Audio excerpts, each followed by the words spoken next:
I'm Anna. And I'm Ben. We are AutoSave. Welcome to our channel. Today we're watching Demon Slayer, Season 3, Episode 4. Last episode, it's already happening. Like, the action is already started in this season, and that's ridiculous to me.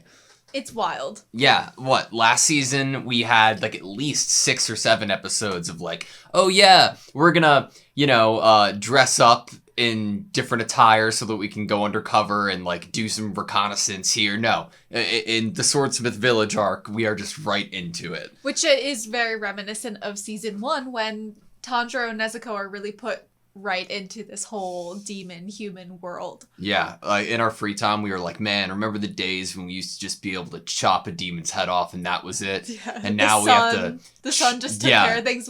We literally, in Season 1, like a couple episodes in, pinned a decapitated head of a demon to a tree. The sun came up, boom. And now we chop a demon's head off and it makes 4. Makes another demon.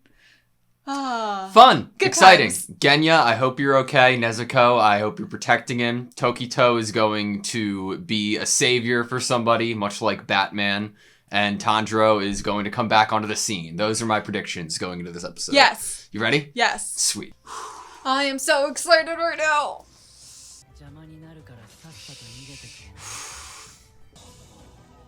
Oh, man. Nice.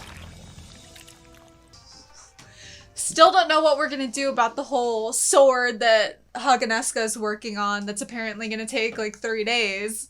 You think that if you could save that fish demon and cook it? Yeah. Thank you, Tokito. No! Oh no! It's the pot on top. So what is it for Hantengu then? Whew. Ugh. I hate how it looks. See, you couldn't cook it. Oh. Thank you, Tokito.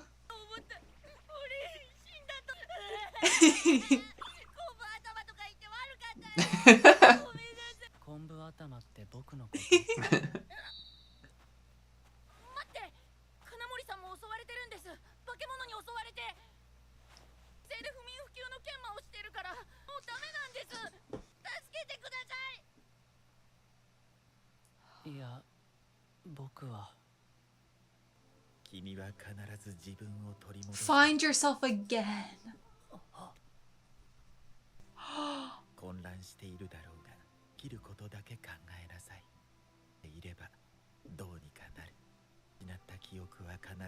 Your lost memories.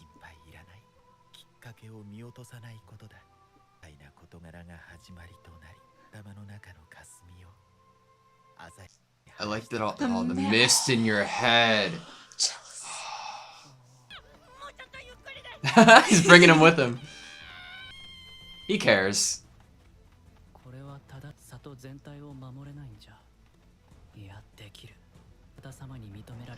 Yes! Part of me's like, Haganeska can handle himself.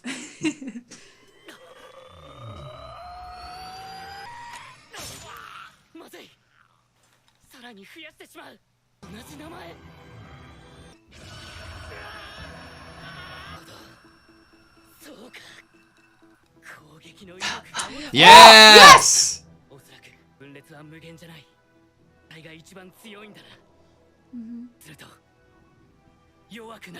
They get weaker. Oh, nice!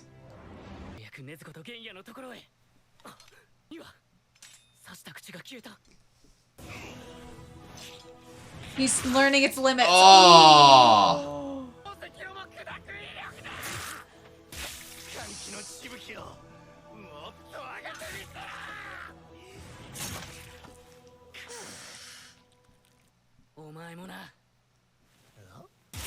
Oh, cool! The sound it makes in order to do that. It's scared.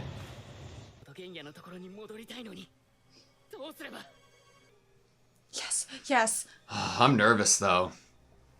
Genya's gonna be okay. He's gonna be okay. Nezuko's literally against 3 of them, and Tanjiro is only against Joy.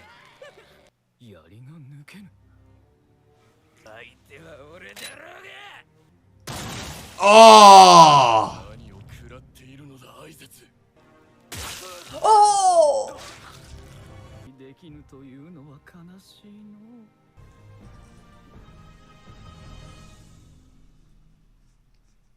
I'm like waiting for what is about to happen, right? He's regrown a tooth. There's no way Genya dies here. Like, how sad it is to not die instantly.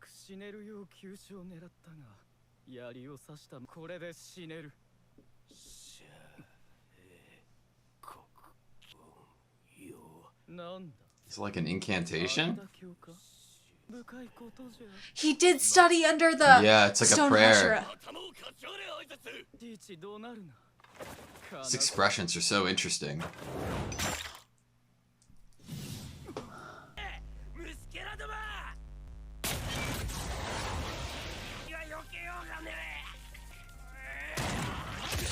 Oh!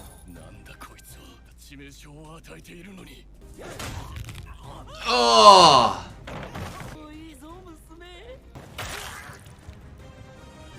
His foot! Is now when Mitsuri comes in.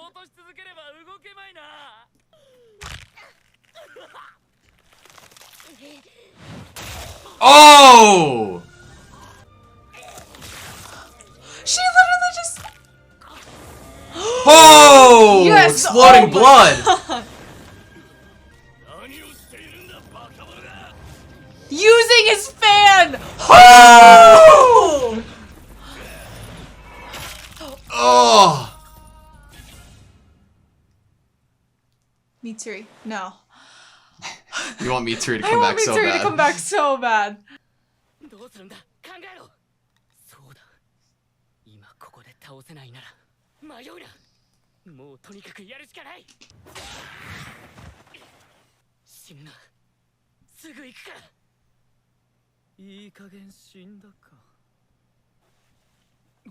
Yo, Genya's scary.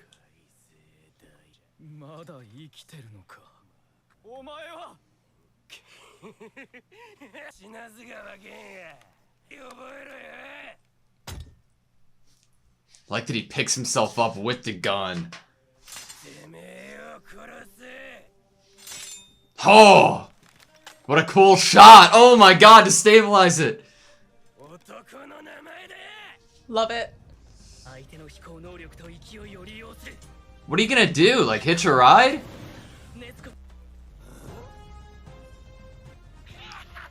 Thinking he's just running away.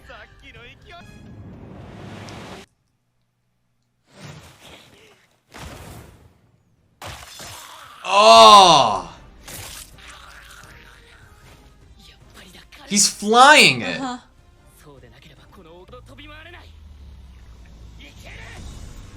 My god. It's how it is to drive a manual.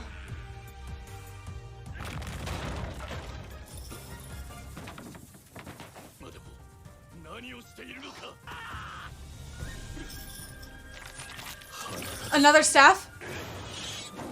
Woo! Oh! Impervious to lightning.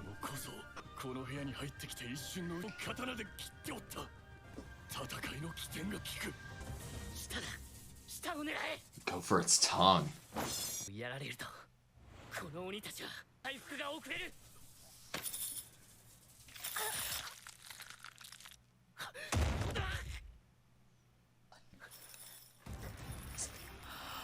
Oh!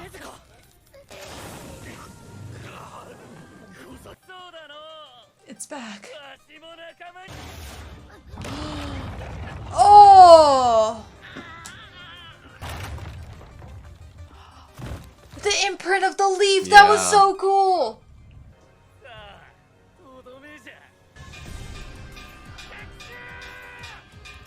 Reinforcements. Reinforcements for the enemy, more like. Now Mitsuri needs to come.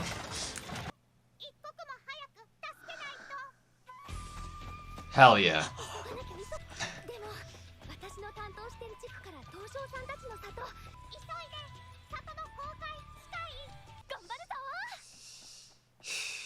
Is this the end of the episode? Yeah. What an interesting episode. Yes. Okay. That makes a lot of sense. Big hand cat?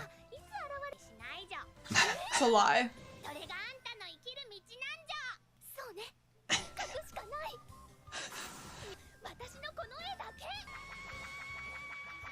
Oh. Okay, that was Demon Slayer Season 3, Episode 4. Interesting episode. The pacing was, it feels like it's like the build-up to things getting real, you know? Even though that we have our protagonist being like, knocked out and unconscious, it feels a little odd. Yeah. And, like, we already got these really crazy shots and scenes of, like, Nezuko, like, being electrocuted with that staff through her neck. Yeah. Like, we already got such epic things, and, like, Genya balancing the gun with his sword. And to feel that it's only, like, a ramp-up to, like, a much bigger fight takes me back to the end of Season 2, where there were multiple moments in that kind of ending battle that felt like, oh, wait, now we're down for the count. Oh, we're back up again. Oh, now we're down. Oh, we're back up again. Yeah. Because all of these things were happening and people were healing themselves or protecting themselves. They were pushing past their limits that the viewer was like, oh, well, now they're like majorly injured or majorly poisoned. How are they going to continue to fight? And then they just go past their limit even more.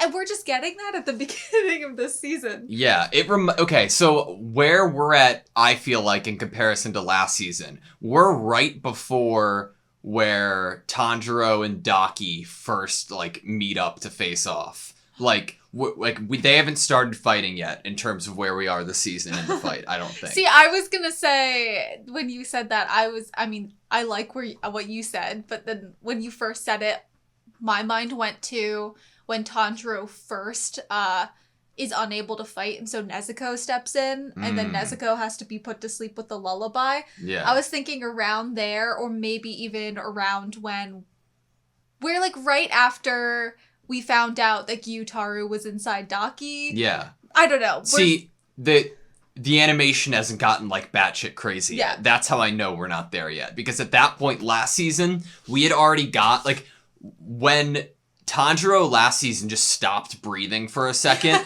and then, like, grabbed Daki's leg in midair and they had that whole interaction. Like, I thought that was the highlight of last season, and it wasn't. But we have not gotten to that part of this season yet, I feel like. We're taking steps. We're in that same momentum, though, which is so exhilarating because we had that momentum at the end of Season 2. The battle that basically took up the entire season almost, except for, like, putting the pieces into place. And this, like, just this build-up is so exhilarating to see happen, where it's, like, that kind of ebb and flow of emotions, like, oh, we got it, we just did something awesome, oh, no, we just got hurt, and it's like, oh, it tugs at you, and it gives you chills, and it makes you also a little nauseated. We got a little bit of everybody this episode, you know, we kept going in and out of different scenes. I love the fact that Tokito, you know, is going out of his way to help Kotetsu and the rest of the village. It's weird because on one hand, I'm like, I love you and that you're making this decision to help somebody like Kotetsu and then taking what Kotetsu says to heart and want to help everybody else, right? You want to help Haganeska so that he can finish the sword. But his idea of wanting to get to the village as soon as possible to protect it is also, like, something that needs to be done as well. Yeah, it's not like he has some selfish goal. As we had the inner monologue of him running before he saved Kotetsu last episode, and in that inner monologue, he was like, well, there's a bunch of people to save in the village. That's just one person over there. And it's not, like, truly bad of him to, like, be thinking about casualties and, like, how to save the most people possible, and what is his job is saving the village of all of these people who create swords to kill demons. Yeah. And so, like, it wasn't bad, but there was just something that, like, reached into his heart, which is really great because we got a recap of that same monologue scene, but without the inner monologue at the beginning of this episode. Yeah. And only just what Tanjiro said to him. Yeah. I wonder what that's going to lead to in terms of the season. Do you think that Tokito is going to regain his apparent memories that he has lost throughout the rest of the season? I think that we could have definitely had the foreshadowing of that in this episode with kind of what the master says to him in that flashback of it's going to take something insignificant, but suddenly the mist will start to clear within his head. Yeah. Which is like beautiful language to use. Especially I love for that. what Hashira he is. I know. Yeah. I loved that. Maybe he even became the Mist Hashira because of that. I'm trying to like imagine and put the pieces together of what happened with him before we like are told, right?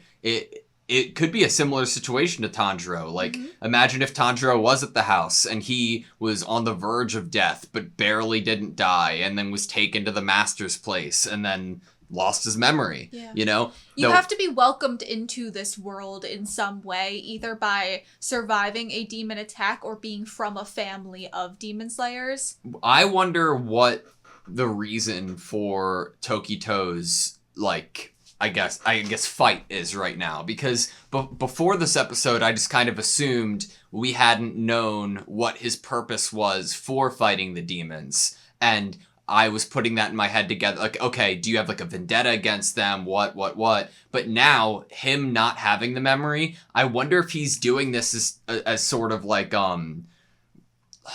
paying back the master for taking care of him and saving him, and you know. I can't remember what the line was, but he did say something along those lines, I believe, of definitely wanting to thank the master because the master believed in him. I think he said that he'd be able to do it because the master believed in him, which I think could lend itself to the idea that he does this because this is the person that saved him and gave him this title, made him a Hashira, and gave him this almost second chance at life. Yeah, because I'm a demon slayer who's been recognized by the master, the Mist Hashira, Muichiro Tokito. I wonder if that's actually his name or not. You know, if he doesn't even have memory. But that really is his elevator pitch there. Like, that is how he views himself. So I what's important to him. I'm so interested in his character because it's like, okay, if you don't have, why are you able to get this strong this quick? Is it because you're a complete blank slate who doesn't have any memory? Has the master trained you? Who trained you? If that's where you woke up at, have you received like the best training possible? Or is it just inherent within your blood and your ancestry that you're just destined to be so cool? There's something about what you just said about like, is it because he's a blank slate? Which I kind of like the idea of that, like being what lends itself to his ability to succeed so young at being a demon slayer and being so strong and becoming a Hashira.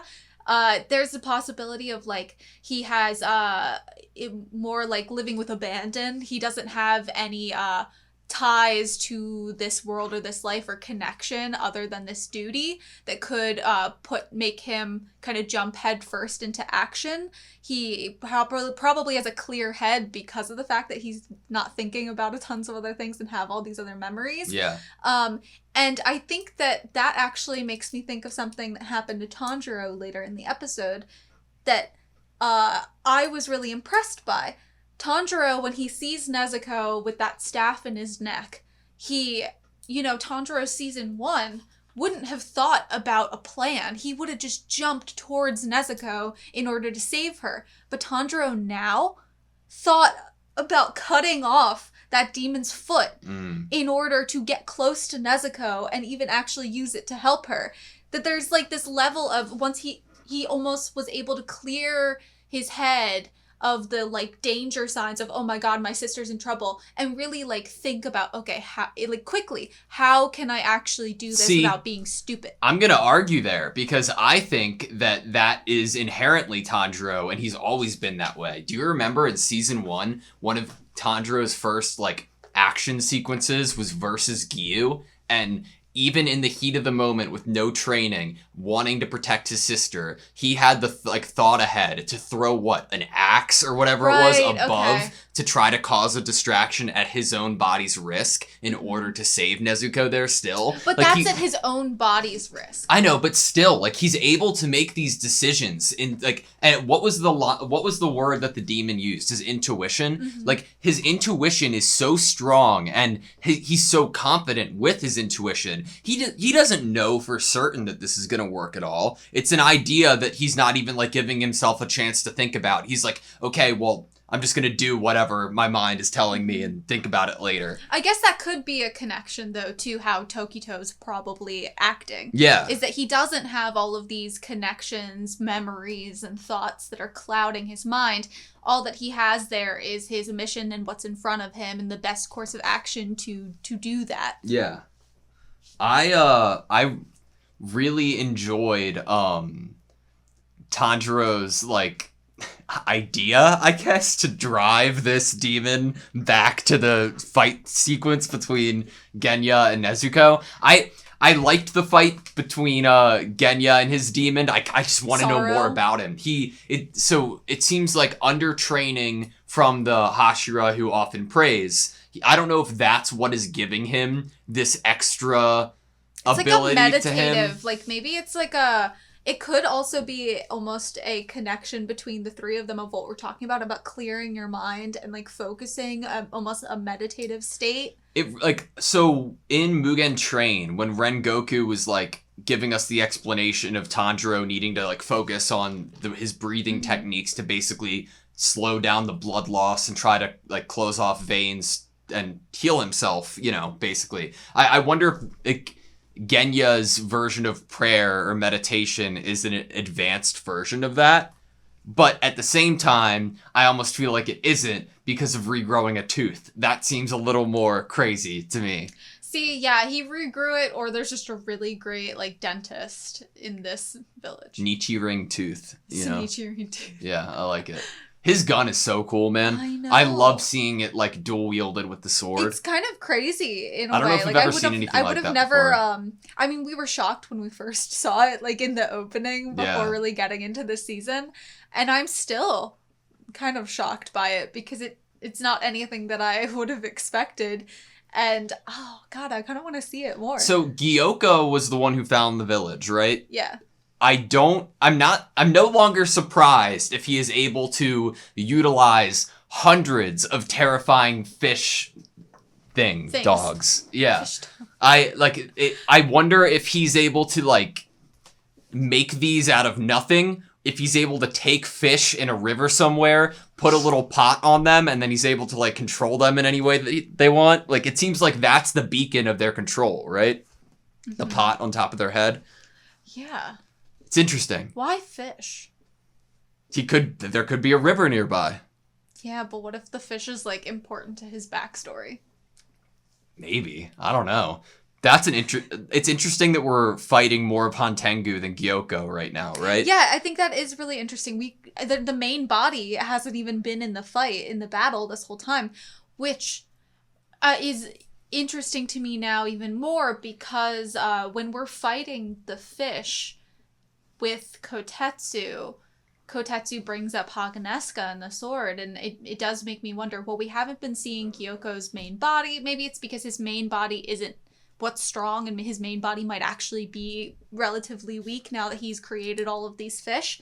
But it could be that Gyoko has a separate kind of mission and is using the fish in order to destroy the village, but maybe his main body is going after the sword or something else in the village. That could be cool. Their secret that they're hiding there. Yeah. I feel like in order to beat Hantengu, it's inevitable that since Tanjiro commented on once you break it down into 4 and then break that one subsection off again, things get weaker and weaker. I think that Hantengu's final form then would be himself all pulled together in in its own perfect mode. I don't see him being defeated in separate, bodies. I think that before that would happen, he'd come back together as one again. That's Yeah, a Dragon Ball inspired thought. I like that, but I'm also like Han Tengu when he's all together is this like really creepy whimpering thing that I despise. But also seems like it doesn't really want to fight, and so it splits in order to fight. But the one who was fighting Genya like had this sense of mercy by him too. Like mercy I wanted to kill him quickly. I wrote it down. That was so interesting. How sad it is to not be able to die instantly, and the demon purposefully went for a spot on Genya that should have been vital, and for the kind of reason of wanting the death to be instantaneous and not because gotta kill him where it hurts the most. Like no, it's like you don't want them suffering, and then that's very interesting. Yeah. To have a demon be thinking about, even if it's a part of the demon, to have them be thinking about a human's suffering and like not wanting them to. Yeah. I don't know if this term was correct, but one of the demons said it in regards to Genya's prayer, the Amida Sutra. I don't know if that's correct or if that's what we should be calling his recuperation, meditation. I don't know what it is. One of my favorite scenes this episode in reference to Genya though was when we had a camera or like we were shown to the right side of him and then he just like pulls his sword right into the camera and just stops it there. Like the fictional camera, right? The fictional. There was some very cool creative things happening. I mean, I'm going to say it again. The fan. Probably. What that was, honestly, the fan was up there in my top like 3. The fan and then the imprint obviously on the ground of where the pressure from the wind. Amazing. I also I've said this one before, Nezuko being electrocuted. There's something about that whole shot, especially initially when it happens, that was so cool and horrifying to look at. Demon Slayer has like a no fear policy when it comes to CG. Like I think that whereas other animation studios, like the second that they realize that they're not going to be able to use 2D, they are scrambling and kind of upset and trying to make the most out of it. They're kind of upset. Where Demon Slayer, I think, like is like, oh, you know what would make this look cooler or like have a different dimension to it? CG. Like let's just fucking like blow it up. Embrace it. And they. Like, it's great with how they do Have it, too. Have fun with it. Don't be moody about it. It's nice because they use it in foreground and background regardless of... scene. They use it in foreground and background regardless of the 2D animation. So it, like, lends itself really well to the environment. But my favorite moment during the whole electrocution bit was when Nezuko used this demon's fan on himself to blow him away. That was so neat, man. So cool. Nezuko is awesome and badass, and there's also like thought, like to have Nezuko not only fighting using blood demon art, but to be using this demon's own weapon against them. Yeah. It's always a treat to see Nezuko fight. She's so smart. Yeah. I wonder if the staff has any like meaning or any like if that's the way that we have to defeat the demon. All I know is I like the staff. And I like cool. the addition of the electricity because I think that like in terms of visual effect, it is beautiful having the color pops. Yeah. I am excited for the rest of the season. I am too. I'm like I'm not gonna lie, I'm like a little bit just waiting for it to get there. Like if that makes sense. Like I'm like, okay, I've watched Demon Slayer. Is it like you're on a roller coaster? It's like I'm waiting to get to the top and then like here for the ride. Well, even this episode a little bit. I felt like things were still like, even though a fuck ton of action was going on, I felt like pieces were still being moved to like the actual final set piece or like a set piece. We're only 4 episodes in. I mean, you know, we're barely into the season and things are already going off the rails. I mean, like all episode, I think I said like 5 times Mitsuri, you know, every time that we kind of pulled away to a different scene more in the forest. I thought it was going to be her running back. And then at the end we get her. And so you're right, like Tanjiro had been away from the village and now he's been brought back. Tokito's running back toward the village. Mitsuri's running back toward the village, you know? So we have everyone kind of coming into place into the village. How am I supposed to think that this is like going to be like I know things have yet to come because Nezuko's muzzle is unbroken. Like, shit gets real once that muzzle is cracked, you know? It's like a comfort thing. Yeah, but I'm enjoying it. I'm excited. This feels like one of the episodes that I'd be like, okay, give me the next one, like if it was available. I literally went like this to the table when it was over because Yeah. it was just so frustrating. This was an episode that I instantly wanted the next episode. Mm-hmm. All right, that's all I have you. Yes. Thank you guys so much for watching this video. Please like, comment, and subscribe, and we hope to see you next time.